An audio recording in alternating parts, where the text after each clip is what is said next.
ഇന്നത്തെ വീഡിയോ ആദൂട്ടിൻ്റെ ഒരു special day ആണ്. ആദൂട്ടൻ വൈറ്റെല്ലാം ഇട്ടിട്ടൊരു സ്റ്റേജ് പരിപാടിക്ക് പോക്കാണ് സ്കൂളിൽ നിന്ന്. അപ്പോൾ അവൻ്റെ ഫസ്റ്റ് സ്റ്റേജ് പ്രോഗ്രാമാണ്. ആദൂട്ടനുണ്ട്, ആദൂട്ടിൻ്റെ ഫ്രണ്ട്സും ഉണ്ട്. ഞാൻ ഇതിനു മുന്നേ ആദൂട്ടിൻ്റെ ഒരു സംഘഗാനം വീഡിയോ ചെയ്തിരുന്നു. അത് പാടാൻ പോക്കാണ് ഗ്രൂപ്പായിട്ട്. ആദൂട്ടനും ആദൂട്ടിൻ്റെ ക്ലാസ്സിലെ കുറച്ച് കുട്ടികളും കൂടിയിട്ട് അത് പാടിത്തരുത്ത എനിക്ക് പ്രാക്ടീസ് ചെയ്യലാണ്. അപ്പോൾ എല്ലാവരും വൈറ്റ് ഡ്രസ്സ് ഇട്ടിട്ടാണ് പോവുക. സംഘഗാനം ഗ്രൂപ്പ് കോമ്പറ്റീഷനൊന്നല്ല, ചെറിയൊരു പരിപാടി, കിഡ്സിൻ്റെ LKG UKGൻ്റെ ഒരു പരിപാടി. മട്ടന്നൂർ വെച്ചിട്ടാണ് പരിപാടി നടത്തിയത്. അങ്ങനെ അവൻ പാട്ട് പാടിയതൊക്കെ ശരിയായിരുന്നു. ഞാൻ നോക്കി, പിന്നെ ഡ്രസ്സൊക്കെ സ്റ്റൈലിൽ നോക്കി കണ്ണാടിയിൽ കുറച്ച് സമയം, കുറേ നാളിന് ശേഷമാണ് വൈറ്റ് ജുബ്ബ ഇട്ടത്. അപ്പോൾ ഓരോരോ കാര്യങ്ങൾ പറയാമായിരുന്നു. അങ്ങനെ അവൻ റെഡിയായി പുറത്ത് അച്ഛനെ വെയിറ്റ് ചെയ്തിരിക്കലാണ്.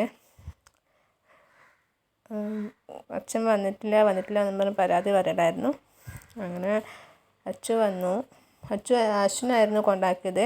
ആദൂനെ സ്കൂളിൽ ബസ് ഉണ്ടായിരുന്നില്ല. അങ്ങനെ അച്ചു കൊണ്ടാക്കിയിട്ട് വന്നു.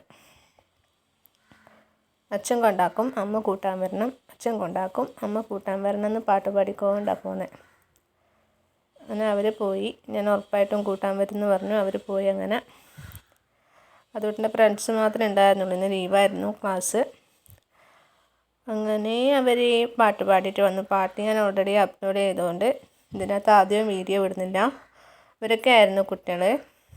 ജാൻവി, സാൻവി, മിക, പിന്നെ ദേവന, പിന്നെ ആരായിരുന്നു, 2 കുട്ടികളും കൂടി ഉണ്ട്. നമുക്ക് പേര് ശരിക്കും ഓർമ്മയില്ല. അങ്ങനെ അവർ പാട്ട് പാടി. എല്ലാവർക്കും സമ്മാനം കിട്ടിയിട്ടുണ്ട് കേട്ടോ. കോമ്പറ്റീഷൻ അല്ലാത്തതുകൊണ്ട് എല്ലാ മക്കളെയും ഒരുപോലെ പരിഗണിച്ച് ഒരുപോലെ പരിപാടി കൊടുത്ത്. അങ്ങനെ അവൻ തിരിച്ച് വന്നു. തിരിച്ച് ഓരോരോ വിഷയങ്ങൾ പറയാൻ. അമ്മേ എനിക്ക് മാല കിട്ടി, ഒരു കടലാസ് കിട്ടി, അങ്ങനെ ഇങ്ങനെ പാട്ട് പാടി. ഒരു വലിയ സ്കൂളായിരുന്നു.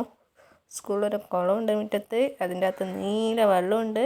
അങ്ങനെ ഓരോരോ കാര്യങ്ങൾ, നടന്ന കാര്യമൊക്കെ പറഞ്ഞു തരുത്തായിരുന്നു. കുറേ കുട്ടികളുണ്ടായിരുന്നു. വിശന്ന് പോയിന്, പക്ഷേ ഭക്ഷണം ഇപ്പം കഴിച്ചേന്നൊക്കെ പറഞ്ഞിട്ട് നടക്കുന്നേ ഉണ്ടായിരുന്നില്ല എന്നോട് വിശേഷങ്ങൾ പറഞ്ഞിട്ട്. ഞാൻ പ്രതീക്ഷിച്ചത്ര കുപ്പായം, അവൻ്റെ ഡ്രസ്സ് മഞ്ഞ കളറായിട്ടില്ല. ഞാൻ വിചാരിച്ചത് ഇത് അലക്കേണ്ടി വരില്ല എന്നായിരുന്നു. പക്ഷെ പ്രശ്നമൊന്നും ഉണ്ടായിട്ടില്ല. ഞാൻ അവൻ്റെ വിശേഷങ്ങൾ ഇങ്ങനെ പറഞ്ഞ് നിർത്താണ്ട് ഇങ്ങനെ വന്നു. ഭയങ്കര സന്തോഷമായിരുന്നു. എനിക്ക് കുറച്ച് പേടിയുണ്ടായിരുന്നു. അവർ സ്കൂളിലായിരുന്നില്ലല്ലോ പരിപാടി, പുറത്ത് കൂട്ടി പോകുന്നതുകൊണ്ടുള്ളൊരു ടെൻഷൻ ഉണ്ടായിരുന്നു. പക്ഷേ അത് സ്മാർട്ട് ബോയ് ആയതുകൊണ്ട് ഒരു കുഴപ്പമില്ല. വൃത്തികേടൊന്നും കളിച്ചിട്ടില്ല എന്ന് പറഞ്ഞിട്ട് വന്നു. അപ്പോൾ ഓക്കെ, ഇത്രയേ ഉള്ളൂ. ബൈ.